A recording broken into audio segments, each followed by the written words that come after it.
Hello everyone.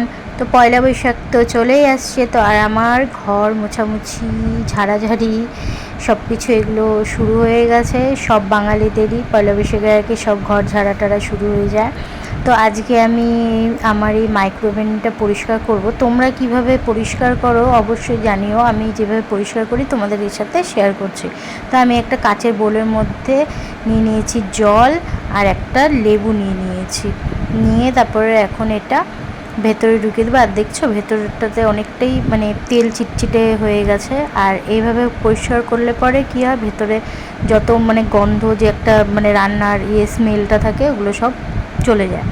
তো তারপরে এই যে ভেতরে ঢুকিয়ে দিয়ে তো এখন অন করে আমি এই যে দেখো এখানে স্টিম ক্লিন যেটা আছে ওটাতে আমি ক্লিক করে এটা এখন 5 মিনিট হবে।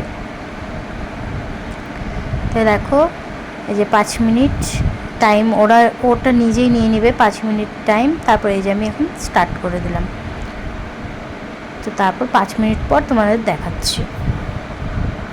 5 মিনিট হয়ে গেছে। তো দেখো ভেতরটা পুরো বাষ্পটা নিয়ে নিয়েছে, দেখেছো তো ভেতরটা পুরো একদম ঘেমে ঘেমে গেছে, কারণ এই জলের আর লেবুর যে বাষ্পটা আছে সেটা নিয়েছে। দেখো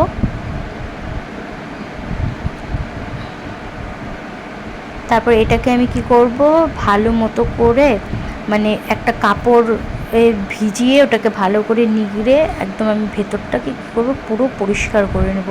তো এই দেখো পরিষ্কার হয়ে গেছে, আর কোনো গন্ধও নেই রান্না করা। তো এইভাবে আমি মাইক্রোওভেন পরিষ্কার করি।